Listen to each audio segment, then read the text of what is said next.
Bonjour à toutes et à tous, on se retrouve aujourd'hui pour une nouvelle vidéo sur le langage LaTeX et aujourd'hui je vous propose d'entrer dans une des spécificités des mathématiques, en tout cas du point de vue du LaTeX, qui est celle de réaliser des environnements, des blocs intitulés théorèmes, propositions, définitions et ainsi de suite. Exemple, enfin, vous pouvez faire ce que vous voulez. Donc pour réaliser ça de manière simple, ce que je vous propose c'est d'utiliser un package, mais avant tout, nous allons partir de ce fichier tex. Donc avec le classique document class, l'argument optionnel A4 paper, tout simplement pour dire que je vais réaliser un document au format A4, et un document de la classe article. Ici, je ne vais pas prendre le temps de le retaper, mais nous avons donc les packages standards pour gérer l'écriture en français et surtout la gestion des accents en français. Et notre document qui se trouve ici entre la balise begin document et la balise end document.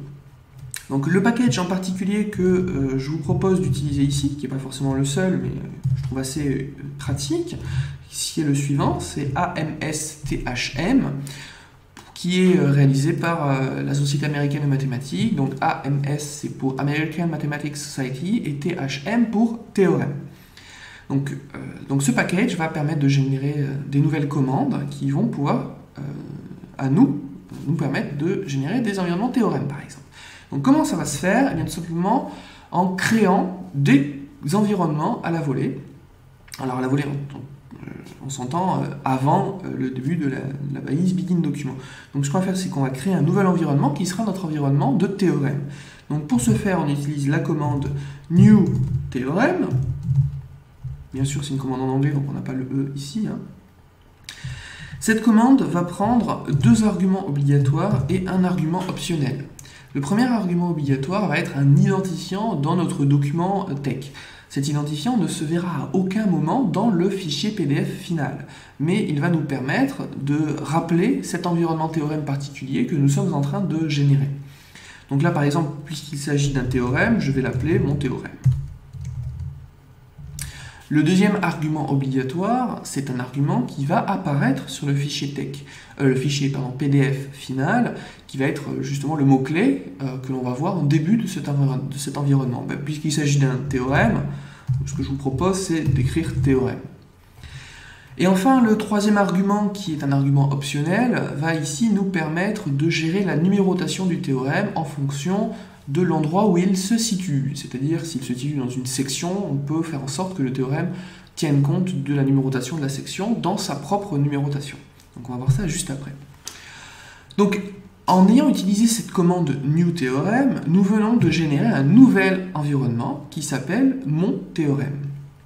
Et comme tout environnement, comment est-ce qu'on l'utilise? Eh bien, on l'utilise en utilisant la commande suivante. Begin, le nom de l'environnement. Le nom de l'environnement, c'est théorème. Vous voyez, c'est le mot qui est ici. C'est exactement celui qu'on a inséré là. Bien sûr, un environnement se termine par la commande end, le nom de l'environnement. Et à l'intérieur, nous serons dans l'environnement. Nous avons notre théorème ici. Oula, j'ai du mal. On compile, on sauvegarde, on compile, et vous voyez immédiatement, voilà, notre fichier PDF final, avec ce que je vous ai dit, le mot-clé que l'on a choisi d'insérer en début de l'environnement, donc ici théorème, la numérotation, alors ici je n'ai pas mis d'argument, j'ai laissé l'argument optionnel vide, ce qui fait que la numérotation va être classique, c'est le premier théorème que je définis, donc il possède le numéro 1, et ensuite le texte que j'ai inséré dans mon environnement, mon théorème. Vous remarquerez également que ce package, donc qui crée cet environnement-là, a le bon goût de s'occuper de toute la mise en page, c'est-à-dire de mise en forme. Le mot-clé est ici écrit en gras, et l'intérieur est écrit en italique, afin de le mettre en valeur par rapport au reste du document. Et ça, sans que l'on ait rien à faire. C'est ça qui est assez pratique avec cette commande. Donc, voilà comment on peut faire. Si vous voulez, on peut vérifier ici que c'est bien le mot théorème qui est affiché. Donc, par exemple, je ne mets aucun mot, donc je vais afficher aucun mot-clé. Je compile, et là, vous voyez, j'ai directement la numérotation qui commence, et je n'ai plus le mot-clé théorème. Donc ce que vous mettrez là va être directement affiché sans plus de détails. Au niveau de l'argument optionnel, donc comme je vous l'ai dit, ça va prendre en compte le lieu où se trouve votre théorème. Donc par exemple, je veux tenir compte dans la numérotation des sections, c'est-à-dire que je veux numéroter les théorèmes en fonction des sections, donc j'utilise le mot-clé section, Je sauvegarde, je compile, et là maintenant, qu'est-ce que vous voyez? Le même environnement a un détail, enfin le même théorème a un détail près, la numérotation qui a changé. Au lieu d'avoir un 1, on a un 0.1 maintenant. Alors pourquoi 0? Bien tout simplement parce que dans mon fichier texte, pour l'instant, je n'ai réalisé aucune section. Et par conséquent, puisque je n'ai réalisé aucune section, je suis avant d'avoir mis la première section. Et qu'est-ce qu'il y a avant 1? Il y a tout simplement 0. Donc ce théorème prend le numéro de la section en cours, qui est la 0e section, point 1, puisqu'il s'agit du premier théorème de la section 0. Ce qu'on peut faire très facilement pour bien s'en apercevoir, c'est générer une section. Et vous voyez ici, on a généré notre section, et maintenant, notre théorème se trouve dans cette section, donc il prend la numérotation adéquate, c'est-à-dire le 1 pour la première section, et le premier théorème de cette section. En effet, si je décidais de générer un deuxième théorème,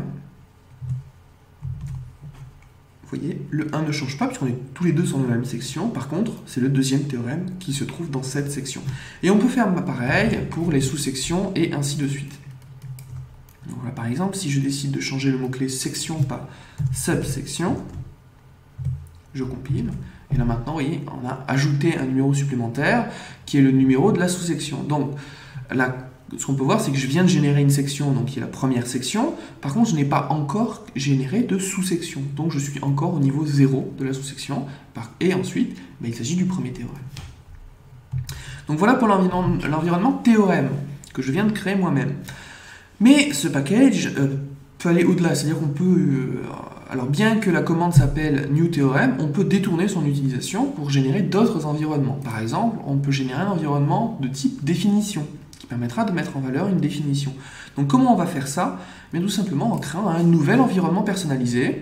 Donc on reprend exactement la même architecture, la commande newTheorem. Cette fois-ci, son identifiant, ça ne va pas être mon théorème, puisque mon théorème, déjà, je l'utilise déjà, et puis deuxièmement, il s'agit d'une définition. Donc c'est ma définition. Voilà, par exemple. Donc là, vous mettez ce que vous voulez en mots-clés. Ce qui est important, j'insiste, c'est d'utiliser le même mot-clé ici, à l'utilisation de la commande newTheorem, et celle dans l'environnement, justement, begin et l'identifiant. Le mot-clé que je vais utiliser ici à afficher, puisqu'il s'agit d'une définition, ça va être, on va dire, définition, vraiment simple. Et toujours pareil, on peut faire en fonction la numérotation en fonction de l'endroit où on se trouve. Par exemple, c'est la définition en fonction des sections. Si je compile, donc très bien, il n'y a pas eu d'erreur, mais pour l'instant, à l'affichage, il ne se passe rien, tout simplement parce que j'ai défini un nouvel environnement que je n'ai pas encore utilisé. Donc ce qu'on va faire, c'est prendre cet environnement-là, et on va changer l'identifiant. Ce qui est important, c'est que maintenant, c'est plus mon théorème, mais c'est ma définition qu'on va utiliser. Ma définition, voilà. Et puis on va faire les choses proprement jusqu'au bout.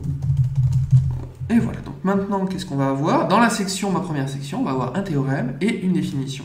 Je compile, et j'aurai le résultat.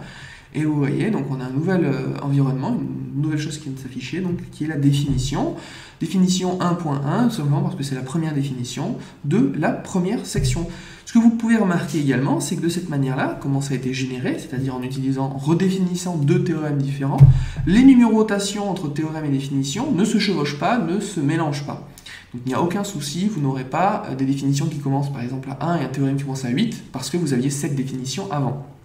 Là, il n'y a pas de souci. Première fois que vous mettez définition, c'est la première définition. Première fois que vous mettez théorème, c'est le premier théorème.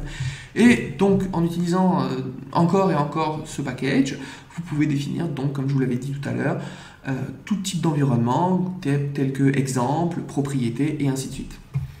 Donc voilà comment très facilement générer des environnements spécifiques à l'écriture des mathématiques en langage LaTeX.